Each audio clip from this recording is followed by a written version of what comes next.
Shalom, Bapak Ibu Saudara, kita melanjutkan tema kita pelayanan di luar perkemahan.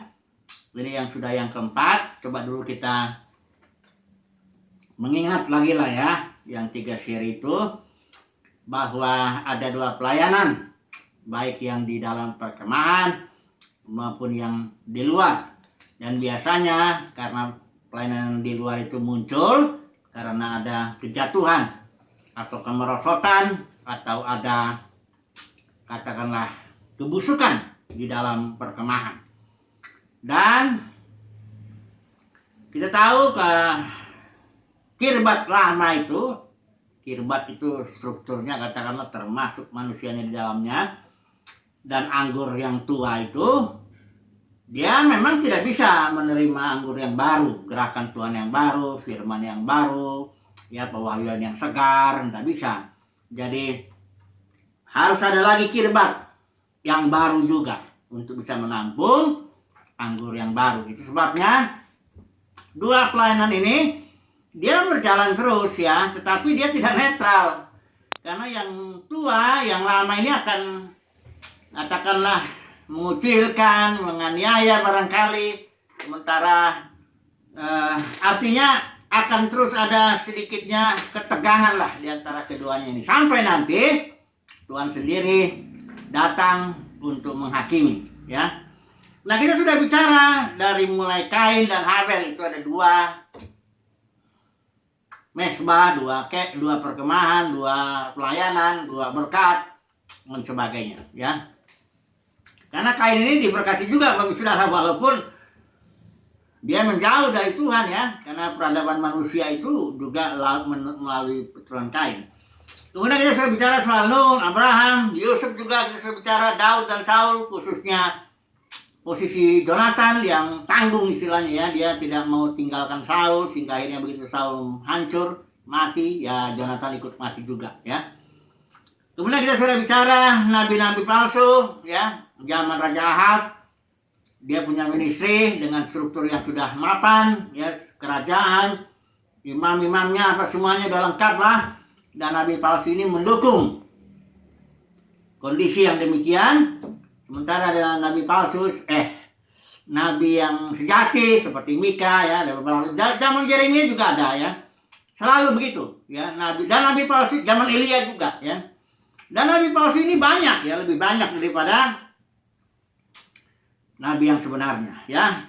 Nah, sekarang kita coba lihat dulu Yesus dan Yohanes Pembaptis juga ini, dia pelayanan di luar kemah ya. Yang di dalam kemah itu pelayanan Sanhedrin yang didasarkan atas Taurat Musa ya, dengan bait sucinya yang megah, ritualnya yang luar biasa lah ya, semuanya di situ. Ada strukturnya juga, imam besar yang pimpin, ada 70 anggotanya, mereka punya tentara juga ya, bait suci dan sebagainya ya. Baguslah, udah ya.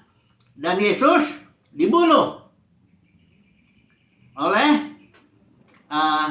Sanhedrin ini. Oke, sekarang kita akan masuk kepada komunitas Petrus, komunitas Paulus, dan komunitas Yohanes. Ya, karena di dalam perjanjian baru ini ada 3 komunitas ya. Jarang orang Kristen membedakan, tapi jelas kelihatan bahwa ada perbedaan ya. Komunitas Petrus itu untuk orang-orang Yahudi ya, yang menerima Yesus ya. Sementara komunitas Paulus itu Yahudi maupun non-Yahudi, nggak ada lagi perbedaan. Kemudian komunitas Yohanes itu adalah satu komunitas ketika pada waktu itu gereja sudah jatuh. Jadi Yohanes itu melayani tahun 90 atau 100, selangkah dia menulis suratnya, Injilnya, kitab Wahyu. Sementara Paulus sama Petrus sudah mati tahun 67 dalam pemerintahan Nero ya, di Roma ya. Menurut tradisi Paulus dipenggal, sementara Petrus disalib kepala di bawah ya. Baru tahun 70 Yerusalem dihancurkan ya. Nah, Yohanes melayani di sekitar Asia Kecil itu. Ada yang mengatakan, tradisi mengatakan dia di Efesus ya, setelah dia dibuang di Patmos. Di Efesus dia melayani gereja-gereja yang pada waktu itu sudah jatuh ya.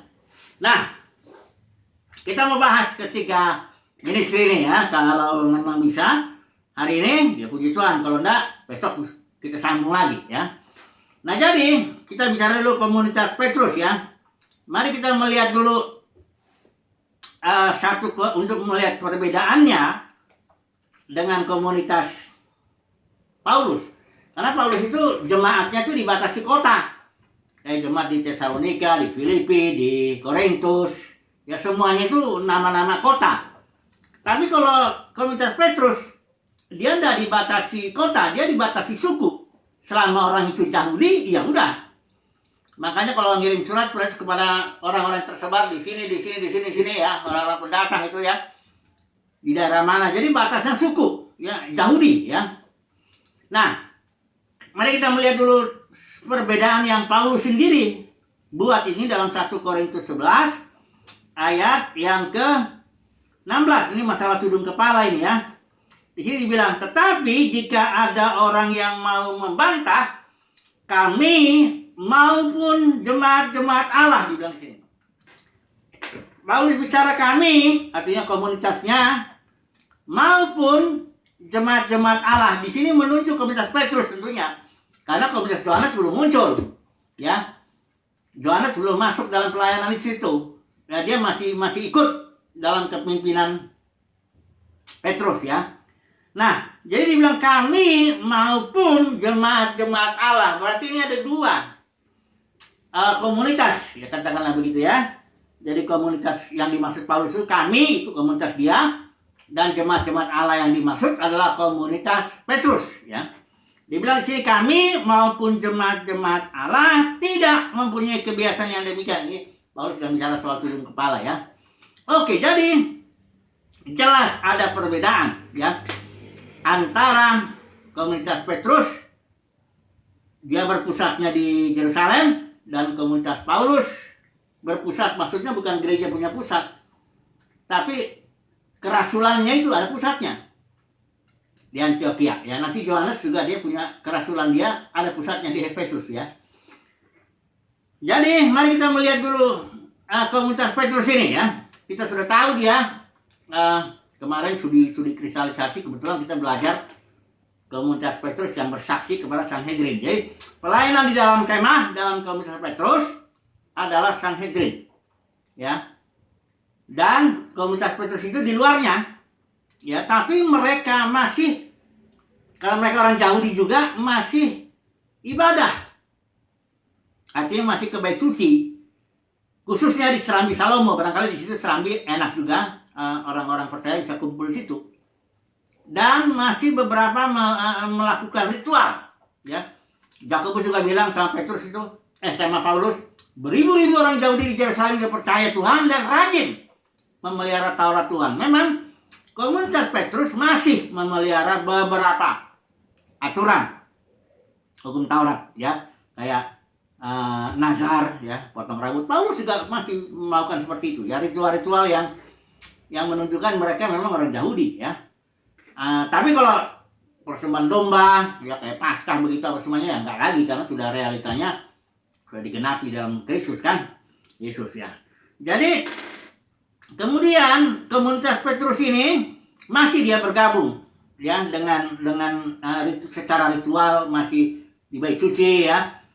Walaupun mereka lebih banyak juga di rumah-rumah komunitas Petrus ini. Dan mereka akhirnya setelah tahun 70 itu Yerusalem itu dihancurkan, bait suci dihancurkan, barulah sekitar tahun 95 kurang lebih itu di Jamnia, satu kota dekat Yerusalem juga itu,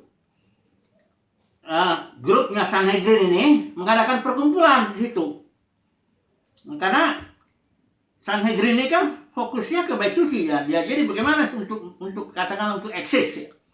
Mereka bikin perkumpulan, tapi katanya di situ ini Ibu Rita Wahyu dia memberikan penjelasan bahwa di sana dibikin doa kutukan kepada orang Yahudi yang percaya Yesus. Ya sejak itulah maka komunitas Petrus tidak bisa lagi ibadah bersama-sama dengan katakanlah Yudaisme di dalam satu gedung. Sejak itulah mulai dia ada pemisahan. Tapi tetap komunitas Petrus di rumah-rumah ya. Terus ya 200 tahun belum ada gedung gereja itu. Mereka terus di rumah-rumah aja ya. Komunitas Petrus ini ya.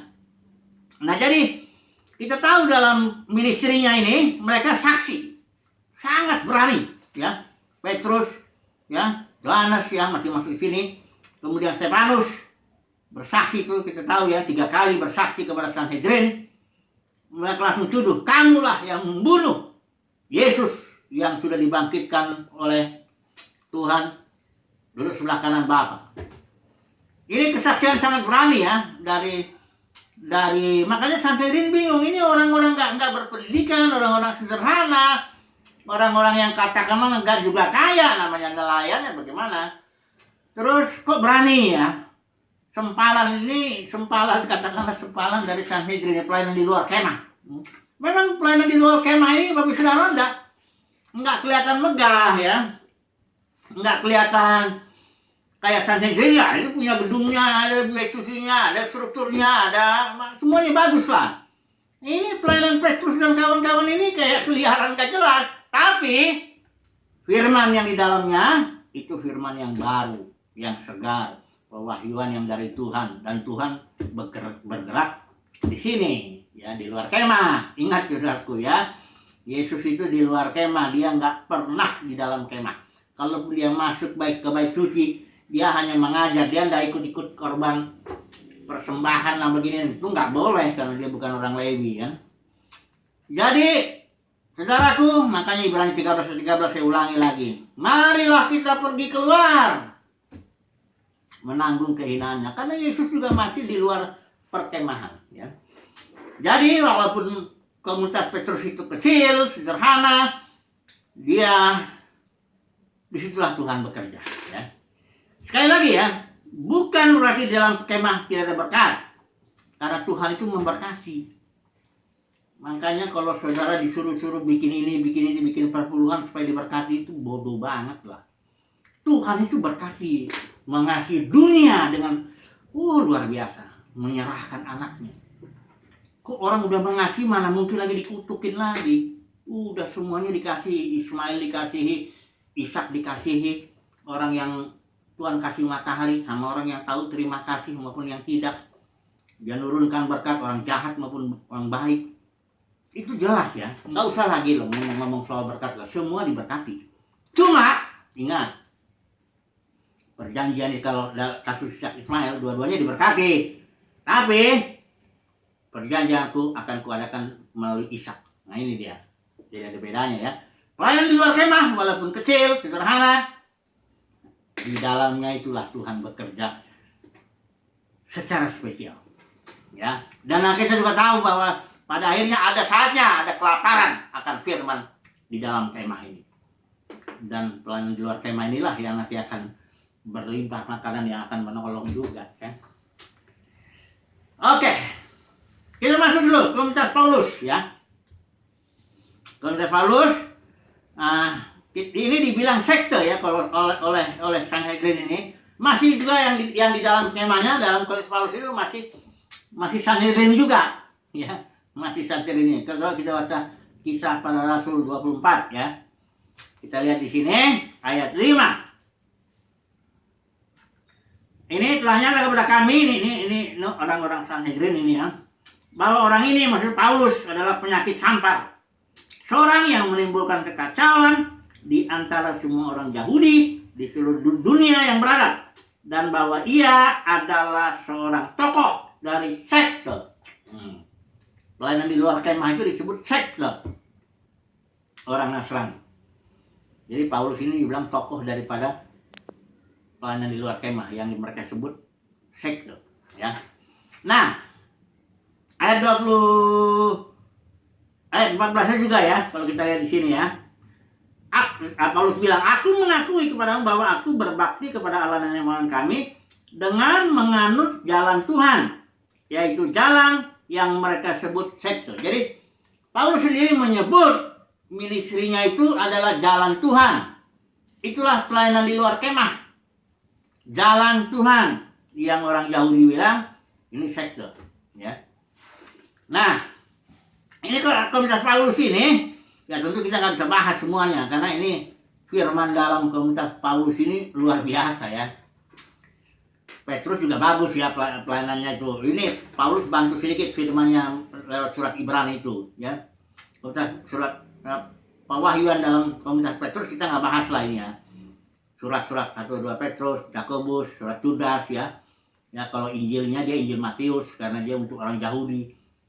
Saya bikin trilogi udah artinya pewahyuan dalam komunitas Petrus luar biasa juga. Dan lebih Paulus lagi lebih luar biasa lagi ya. Pewahyuannya ini seluruh surat-surat Paulus itu membongkar bagaimana misteri ya. Ini dispensasi misteri nih. Paulus membuka suatu dispensasi baru ya. Di mana pewahyuan bahwa orang Yahudi bukan Yahudi jadi sama ya. Tadinya nggak begitu. Tetap orang Yahudi bilang kami orang pilihan Tuhan ya. Orang bukan Yahudi orang di luar ya. Oke lah, kita nggak bahas yang itu. Yang penting kita tahu bahwa komunitas Paulus adalah pelayanan di luar kemah dan yang di dalamnya itu adalah Sanhedrin. Kemudian kita masuk kepada komunitas Yohanes ya. Ini apa kita sambung atau minggu depan ya, besok ya. Tapi kita coba dulu ya. Ini komunitas Yohanes ya. Ministrinya begini. Ketika Paulus dan Petrus komunitasnya jalan terus mereka, sampai sekarang pun komunitas Petrus ada, yaitu Yudaisme Mesianik ya. Yudaisme yang menerima Yesus. Ya, ada rabi-rabinya juga itu. Nah, komunitas Paulus, ya kita banyak itu campur yang bukan Yahudi dan yang Yahudi. Komunitas Yohanes juga banyak orang nggak lihat. Ini sudah ada dari zaman Yohanes, para pemenang. Ya, karena gereja sudah jatuh. Jadi Paulus dan Petrus sudah mati tahun 67 Masehi. Kemudian Yerusalem dihancurkan tahun 70. Kemudian Yohanes masuk ministry tahun 90 Masehi atau barangkali sampai 100 Masehi. Sangat tua itu Yohanes ya. Ministrinya ini, nah ini yang kita mau lihat kondisi gereja pada waktu itu sudah jatuh. Ministry Yohanes itu antara sekitar Asia Kecil ya. 7 gereja ya itu di Asia Kecil ya. Turki yang negara Turki itu saat ini ya. Nah, dalam Wahyu pasal 2 pasal 3 jelas Yohanes mengatakan kenapa ini gereja jatuh. Ada trilogi pengajaran sesat yang menyebabkan gereja jatuh. Kalau Paulus menjelaskannya kan di Kisah pasal 20 itu bahwa dia bilang sama penatua di antara kalian ada 2 atau 3 ada beberapa orang yang menarik jemaat dengan ajaran palsu. Ya, supaya mengikuti jemaat itu. Mengikuti pemimpin. Itu menurut Paulus. Tapi Rasul Yohanes menjelaskannya lebih jelas lagi. Trilogi ajaran sesat. Ajaran apa ini? Nikolaus, Bileam, Isabel. Saya sudah ngulang-ngulangi lagi terus. Nikolaus ini sama seperti yang dibilang Paulus. Niko itu adalah menaklukkan. Laos itu kaum awam, Laiti ya. Jadi menaklukkan kaum awam, para pemimpin ini dengan gayanya, dengan pengetahuannya, dengan apanya dia menaklukkan kaum awam, ditariklah kepada dirinya. Itu Nikolaus. Kalau Isabel itu yang paling banyak dia gayanya itu dia membunuh nabi-nabi sejati juga, tapi gayanya yang paling ini dia mencuri otoritas suaminya dalam kasus kebun anggur Nabot itu. Dia pakai cap Isabel, cap Ahab ya, Raja Ahab. Nah ini orang-orang yang ini para pemimpin denominasi ini dia merampas otoritas. Dia bilang saya lah di sini yang ditetapkan Tuhan, berotoritas. Saya bahkan bisa memecat pengerja-pengerja yang bandel menurut dia. Bisa bahkan wakilnya bisa digesernya sama dia. Ya. Ini Isabel merampas otoritas Roh Kudus. Padahal Roh Kudus yang punya otoritas atas seluruh anggota. Makanya Yesus bilang jangan di antara kamu disebut pemimpin. Akulah pemimpinmu. Kamu semuanya saudara. Itu kata Tuhan Yesus ya. Tapi ini si Isabel ini. Akulah di sini yang berotoritas, ditetapkan Tuhan. Padahal bukan Tuhan yang menetapkan itu. Lu sendiri aja yang ngambil, ngerampas itu. Isabel. Kemudian Bileam, dagang. Dengan firman, dengan jual kaset lah, buku-buku apa semua didagangkan. Bahkan minyak itu urapannya didagangkan, minyaknya juga didagangkan. Saya pernah dengar kok di salah satu televisi TBN, Trinity Broadcasting Network. Ini orang sangat terkenal, kalau saya sebut saudara pasti tahu. Dia bilang ini nih, dia jual ini nih, saya bilang ini minyak nih.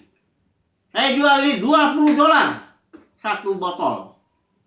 Coba bayangin jemaatnya aja, di sana sudah 7 ribuan lebih. Kalau dia pelanggan seluruh dunia. Di Indonesia ini terkenal juga. Kalau dia jual ini $20, itu 200 ribu lebih tuh. Satu botol. Udah jadi kayanya minta ampun. Jemaat dengan bodohnya percaya gitu. Ini udah didoain ke sini.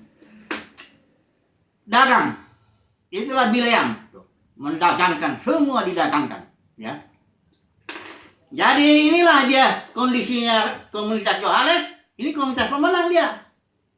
Pemenang di zaman Rasul Yohanes bukan orang-orang hebat dalam dunia, dalam gereja yang sudah jatuh itu enggak. Mereka orang-orang yang enggak ambil bagian dalam ajaran Isabel, Nikolaus, dan Bileam. Enggak ambil bagian.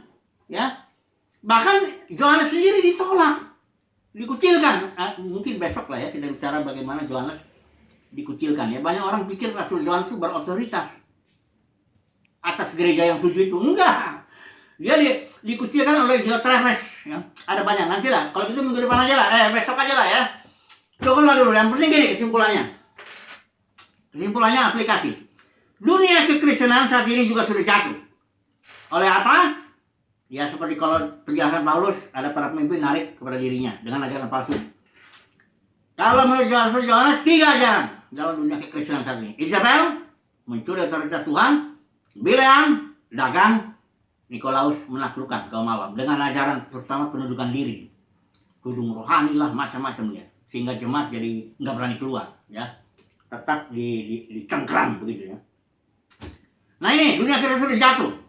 Pemimpinnya di sini bukan bapak, manajer, karena dialah yang bikin planning, organizing, leading, controlling. Dia bikin untuk tujuan, ya tapi sudah tahu lah, kalau manajer, kalau tujuan organisasi tercapai, yang paling kaya ya manajernya, nggak mungkin office boy-nya lah. Kalau dalam plan di luar kemah hari ini, itu pemimpinnya itu bapak. Saya di sini bapak memimpin 3 anak. Saya berkorban untuk yang 3 anak ini. Nggak mungkin lah saya dagang sama anak saya. Nggak mungkin juga saya. Udah saya bilang kalau saksian, kalau aku ada singa, kami lagi kumpul, tiba-tiba ada singa datang, saya akan pukul sekeras-kerasnya itu. Masa singa itu ya?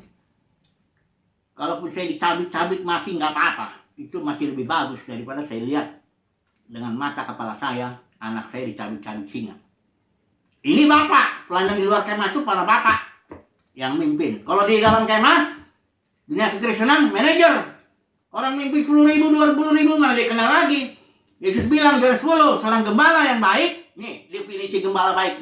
Menurut Yesus ya, bukan menurut saya. Definisi gembala yang baik adalah seorang gembala yang baik mau menyerahkan nyawanya kepada domba-dombanya. Gembala yang baik bukan ambil perpuluhan, bukan ambil buah sulung, bukan ngajar yang ngawur-ngawur, bukan. Gembala yang baik menyerahkan nyawanya bagi domba-dombanya. Dia mesti bapak, makanya nggak mungkin manajer. Nggak kenal soalnya, manajer bawahannya nggak kenal itu. Kalau ini bapak dengan anak, hubungannya, relationship-nya kasih bapak dengan anak itu. Kalau manajer dengan bawahan itu hubungannya hubungan apa ya? Hubungan kerjaan dah. Kita di sini sama-sama cari duit toh. Nah, udah. Kau ikut aku. Ini mesti dibuka ini, ya. Dunia kekristenan itu begitu kondisinya. Semoga ya dengan plan di luar perkemahan ini ya, saya belak-belakan bicara begini, saya mencintai tubuh Kristus, diperbudak oleh para pemimpin ini. Semoga saudara, bapak ibu saudara sadar ya, larilah. Alkitab juga Wahyu 18, bacalah Wahyu 18 ayat 4. Itu jelas firman Tuhan dalam komunitas Yohanes. Keluarlah. Supaya kau jangan ambil bagian dalam dosa-dosanya. Ya. Saudara jangan takut di luar perkemahan gak ada makanan. Ini paling segar makanannya. Keluarlah dulu. Nanti lihatlah itu makanan itu kayak apa. Wahyuannya segar. Begitulah ya. Besok masih saya sambung nih ya. Soal pengucilan Yohanes ini. Terakhir mungkin sebelum penutup lah ya. Oke begitu. Haleluya. Amin.